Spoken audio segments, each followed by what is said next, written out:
This is, without question, the most detailed cab interior I've ever built, and most of it is now locked away behind the glass.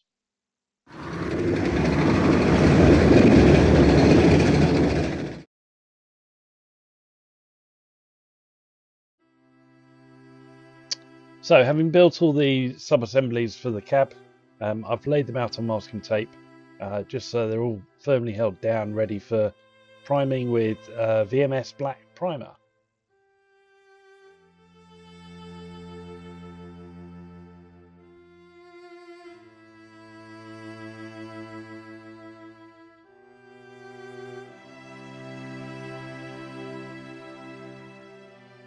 You can see the seat cushions are slightly different because they're white. They've been covered in VMS modeling paper and using VMS paper shaper to give a nice sort of canvassy feel to them. But you'll see that a bit later on.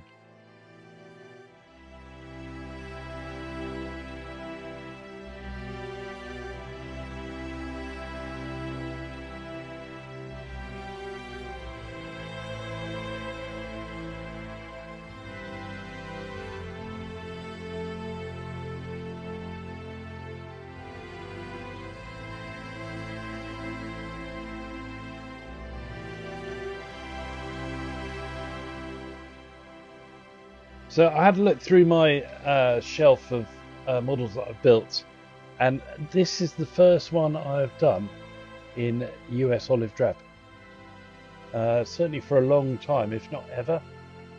So I didn't really know which colours would be best. So I bought myself the AK 3rd Gen special set, which is a colour modulation set for US olive drab.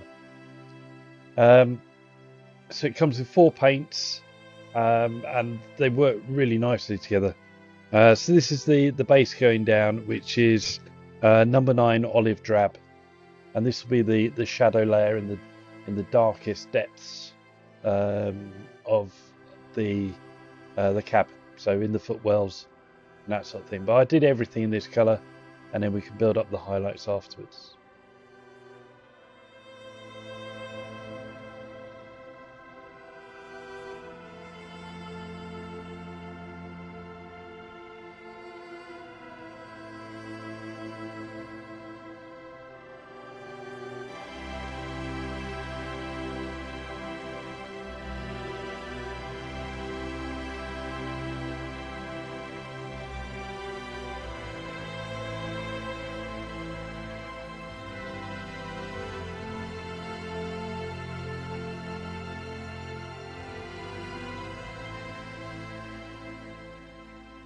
So I don't think I filmed the whole process. So the other 2 colours that I used were olive drab, which is the base colour, and then I think this one here is the brownish green, which I used as a highlight. It's really quite bright. It took me by surprise, but it did work really well. So I'm just using this on the raised surfaces and the upper surfaces of doors and that sort of thing. And it just makes a really nice bright olive drab highlight.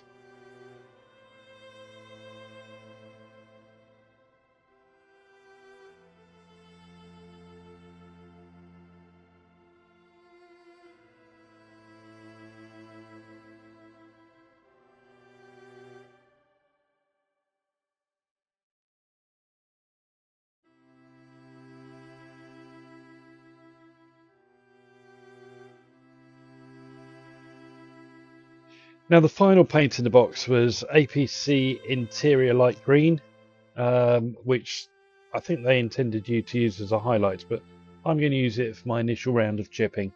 Now I'm sure you've seen me do this before. I've just taken a small bit of sponge, dipped in the paint, got most of the paint off the sponge, and then I'm just going round and touching it to places where the paint would naturally chip off the surface. So around the edges of the doors, on the bottom of the window where the driver's got his elbow, and that sort of thing. I didn't want to go too heavy although I did go quite heavy on the floor.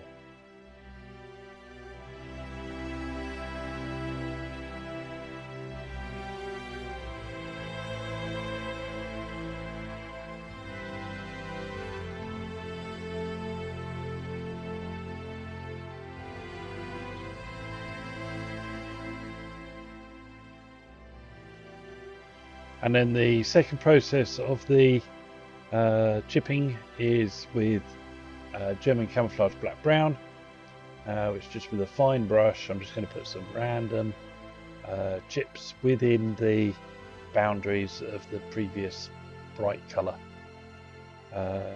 Keeping it random, keeping it scattered again naturally across the surface, and trying to get chips as small as I possibly can.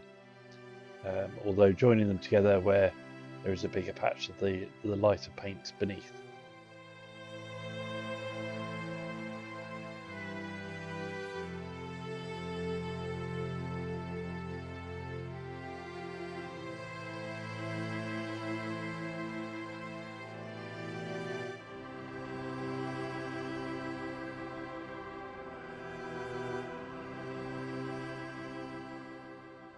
Okay, decals came next. Just a few. The dials on the dashboard, really small and fiddly.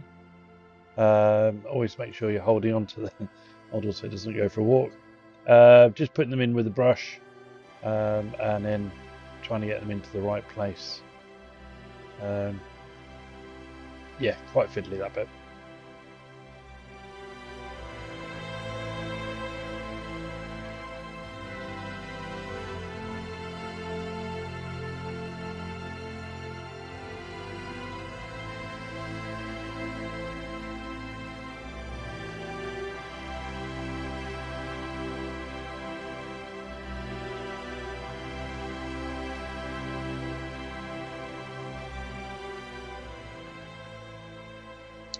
Okay, so there are the decals.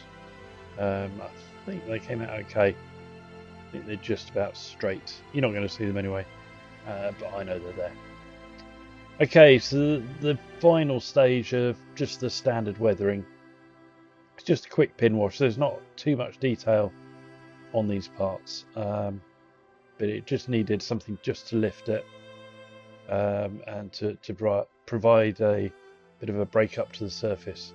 So this is Winsor & Newton burnt umber, and just a very, very thin wash, mixed with odorless thinners. And I'm just going around all the raised surfaces. You can see in the middle of the door there's like a raised rectangle. So round both sides of that, round the door handles and the window opener, and then along the bottom of the window. So up until now, this is just my standard weathering, which I would do to any model really. I'm not going to do any rust effects in this inside, because unless he's got a huge problem, that there shouldn't be a lot of moisture within the cab that would cause it to rust. So I'm just going for the chipping effect.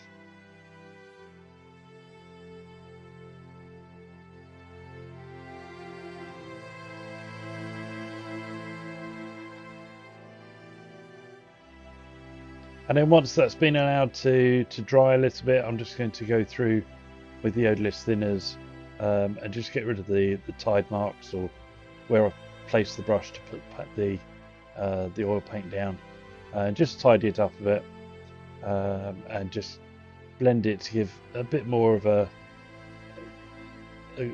grading of the paint, if you like.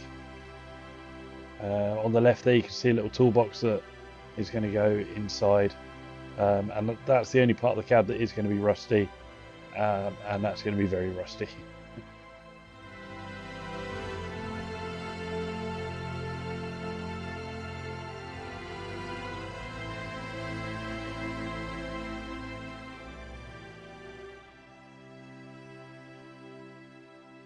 And there you can see the full effect. I think they've come out really, really nicely. I really like the olive drab. I think that's come up really well. Right, let's have some fun. Let's take this detailing to a different level and really personalize the vehicle.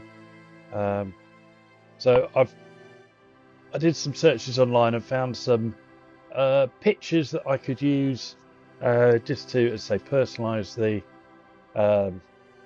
truck. So there is a 1940s pin-up of Betty Grable. Just imagining how the driver would make this truck his own. So I've stuck that up in one corner, and then on the other side is a poster of the Chicago Bears, again from the 1940s. And I'm just sticking it with ammo ultra glue, which is just like PVA. It's quite difficult to do this with a camera in between object and target subject. But there you go, and I don't mind that the corner's folding over. I quite like that because it looks like it's peeling down, and so it's just something interesting to look at through the window.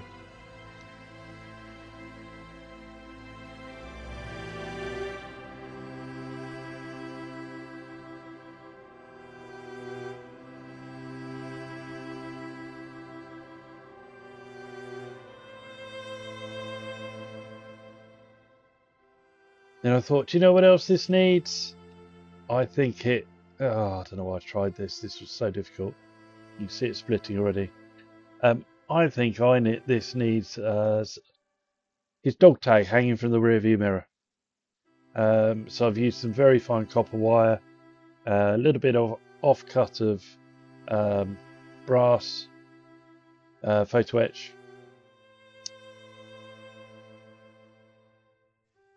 And then I thought that probably the most common thing would be a photo of the driver's sweetheart just stuck to the dashboard. So I found again a 1940s photo that I shrunk down, I printed out, and I think that looks amazing. Again, you won't see it, but I know it's there. But I think that was a really nice touch. And then you can see the dog tag as well.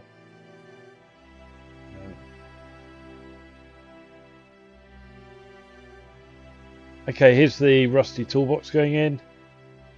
Just thought that would take up a nice space on the floor where the passenger would sit. And then I've got some tools to go in there as well.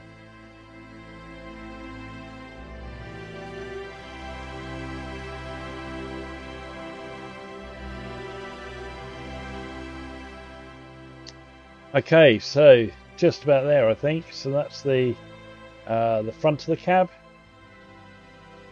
It's come up really nicely. I think that's the first time I've ever painted a rear view mirror. That's the rear of the cab. You can see how well the seats will work with the canvas. If you don't know how to do the sweaty marks, I'll link to a video above. And again, there's a cloth that was just made out of the paper shaper and the modelling paper. Yeah, just some photos to finish off.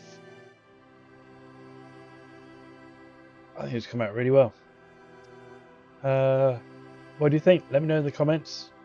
Let me know which is your favourite bit. I think the photo on the dashboard is my favourite.